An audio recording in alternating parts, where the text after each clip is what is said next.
ഓണം എന്ന് പറയുമ്പോൾ തന്നെ എൻ്റെ മനസ്സിലേക്ക് ഓടി വരുന്നത് ഓണക്കോടിയാണ് കേട്ടോ. പിന്നത്തെ രണ്ടാം സ്ഥാനമാണ് എന്തായാലും സദ്യക്ക് ഞാൻ കൊടുക്കാറ്.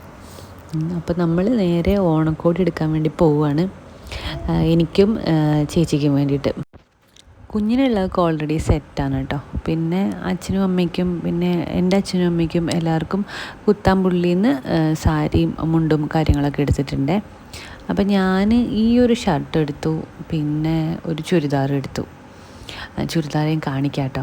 ഭയങ്കരമായിട്ട് ഇഷ്ടമായി, കാരണം എൻ്റെ കയ്യിൽ ഇല്ലാത്തൊരു കളർ. ഇപ്പോൾ ചേച്ചി ഓരോന്നും ട്രൈ ചെയ്ത് നോക്കുകയാണ്. ഇതാണ് കേട്ടോ ഞാൻ എടുത്തത്. എൻ്റെ കയ്യിൽ ഈ ഒരു കളറ് ഇല്ല, ഈ ഒരു ഷെയ്ഡിലുള്ള ചുരിദാർ എനിക്കില്ല. ഒരു മെറൂൺ ഷെയ്ഡാണ്, ഈ കണ്ണർ ഷെയ്ഡ് തന്നെ വരുന്നത് കേട്ടോ. ചേച്ചി ഓരോന്നും ട്രൈ ചെയ്ത് നോക്കുകയാണ്. ചേച്ചിയും ഒരു ചുരിദാർ എടുത്തു, അതുപോലെ തന്നെ ജീൻസിന് പറ്റണ ഒരു ടീഷർട്ടും.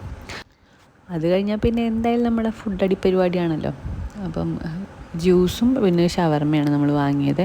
കുഞ്ഞിനൊന്നും കൊടുത്തിട്ടില്ല, കുഞ്ഞിന് വേറെ ഫുഡാണ് കൊടുത്തത്. പിന്നെ ഡ്രസ്സ് സ്റ്റിച്ച് ചെയ്യാൻ വേണ്ടി മെറ്റീരിയൽസ് എടുത്തിട്ടുണ്ടായിരുന്നു മുന്നേ. അപ്പോൾ അതിൻ്റെയൊക്കെ സ്റ്റിച്ച് ചെയ്യാനുള്ള സാധനങ്ങളൊക്കെ വാങ്ങിയിട്ട് ഇവിടെ അമ്മ സ്റ്റിച്ച് ചെയ്യും കേട്ടോ. അപ്പോൾ അമ്മയ്ക്ക് വേണ്ടിയിട്ടുള്ള കുറച്ച് സാധനങ്ങളൊക്കെ വാങ്ങി നേരെ വീട്ടിലേക്ക് പോയി.